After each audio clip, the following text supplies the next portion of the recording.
I always enjoy going to a game at the United Center. Like, for me, there is nothing more special than seeing the Bulls in person in the home atmosphere, because as most of you know, I live in the Bay Area, and seeing the Bulls on the road, while it's still great, it's never the same experience when you see the home crowd fans. That said, I probably could not have picked a worse time to come fly out to Chicago and see this team play. With everything going on, all the news and rumors swirling around Zach LaVine, DeMar having to miss the game for a personal matter, and then of course, one of the worst offensive games the Bulls have had all season. Now granted, they made it exciting, they made it competitive, and that's all I wanted to see, but knowing that they could have won this game, knowing that if they just got their act together in the first half, if they just had taken advantage of the Magic and their poor shooting, they could have gotten a win. And I know we're kind of at this point where it's like, does it really matter? Should the Bulls even look to be winning? Do we want them to win? Because the more this thing crashes and burns, the sooner things are going to get blown up. But at the end of the day, I still want to see my team in the moment win. And of course, you know, with all the back and forth exchanges with Magic fans that I've had over the last season on Twitter, winning this game would have been that much sweeter. But anyway, Bulls fall. They're now 4-8 to start the year. Cannot believe this team is 4-8. Like, yes, we should have all but expected this, but part of me thought that this team was going to be better than they were. And maybe I shouldn't have been so optimistic, but either way, here's what I'll say about this game. And it's always different watching it firsthand because you're not hearing the announcers, you're not really following along closely with the stats. It's mainly an eye test watch. And what I saw was an ugly game, really for both sides, not just the Bulls, the Magic as well. And a Bulls team that is all but checked out, specifically Zach LaVine. Now, the fact that the Bulls were able to get back into this game, got some stops, started playing better basketball, getting better shots, but even in that run, when they came back in the fourth quarter, they just didn't seem very connected still. They didn't seem to be talking to each other. They weren't rallying around each other and getting each other hyped despite the fact that they had just come back from a 19-point deficit. Like, even when the times are good for the Bulls, the vibes just still aren't great. And yeah, a lot of fans started heading for the exits early because they were kind of over the game. It was funny, the couple sitting next to us, they straight up got up and left after Zach LaVine missed that point-blank dunk. Like, they were over it at that point. Honestly, I couldn't really blame them. And so I'll start with Zach LaVine because obviously everyone is going to be laser focused on this guy after everything that has come out about him and his camp now being open to a trade, which LaVine himself did not refute.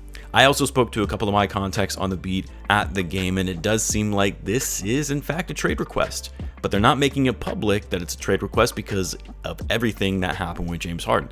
And so if Zach has indeed requested a trade, I mean, for all intents and purposes, he's checked out of this team, which was already pretty clear before in the games leading up to this one, but that couldn't be more clear with Zach LaVine with his play on the court tonight. And yes, I realize he had two huge clutch baskets, which I'll get to, but like we had talked about before, Zach LaVine, who has been one of the more elite finishers at the rim in the game of basketball, continues to miss point-blank layups. Like I said, in this one, he even missed a point-blank dunk when he wasn't being guarded. It was an open drive to the hoop, an easy dunk, something he's been doing for years, and he missed it. Before hitting those clutch shots in the fourth quarter, Zach was 2 for 11, most of those misses at the rim. I was just absolutely dumbfounded and beside myself with just how poorly he's been playing, which doesn't help his trade value, by the way. Like, if Zach makes those driving layups, the Bulls win this game. And it wasn't even just the easy missed shots. I mean, Zach was not engaged whatsoever on the defensive end, which I know you're probably saying, well, that's always been the case. Not. It was especially bad. Letting guys blow by him, not reading switches, not coming over for help defense.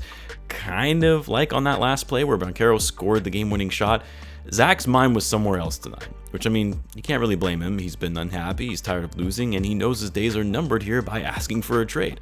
Those two big threes at the end of the game, though, especially the tying one with 7.5 seconds left, that was clutch. And coming from Zach LaVine, who has really struggled to hit big shots at the end of games, doing so without DeMar DeRozan in the lineup, I was surprised. Literally on both of those shots, I was kind of yelling no to myself because of how badly Zach had been shooting the ball overall in this game.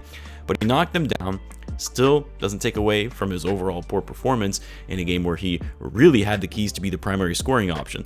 Like, you would have thought this is a game where Zach doesn't give an F and just goes off putting up so many shots, but instead he finished with 19 points on 6 for 16 shooting, 4 for 7 from 3, which was good, 6 rebounds, and 3 turnovers.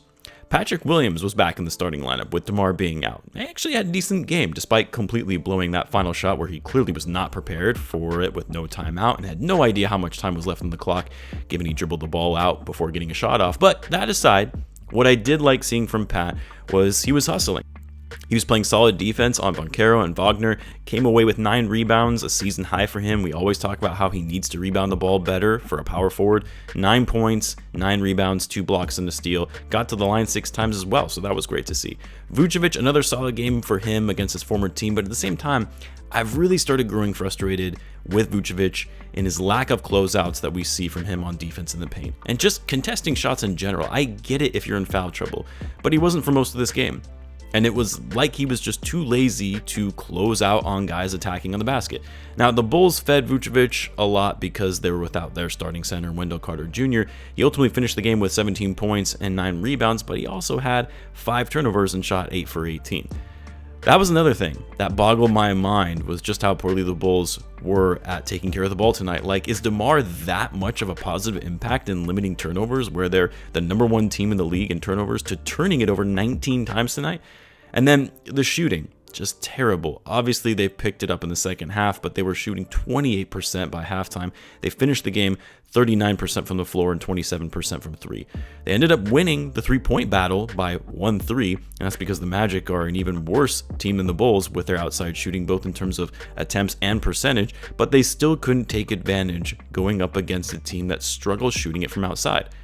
Bless Alex Caruso's heart. First of all, it was great to have him back, but the dude was trying to will this team to win and giving it his all on the court, which is more than you can really say for any other player out there tonight. And it's crazy because as good as AC has always been on defense, his offense continues to improve. He was getting to the basket and finishing at the rim better than Zach LaVine was.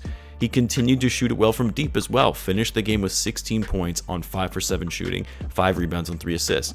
I love Alex Caruso. I feel like he's the only player I really care about on this team right now. The only player that actually gives a damn, and it's sad because he's likely not going to remain in a Bulls uniform beyond this season. And then finally, the other thing I'll say is Billy Donovan. More pressure and accountability needs to be placed on this man. When your guys come out with such poor effort, which they have been all season, but when you see it happen yet again in a game that they need to win, how they continue to execute so poorly on offense, at some point you need to take a step back and not just blame this on the players, but that it's also on the coaching staff. And right now, Billy has completely lost this locker room. He can't inspire and get these guys to play harder, to communicate better on the court, to build any sort of team morale. That's on the coach.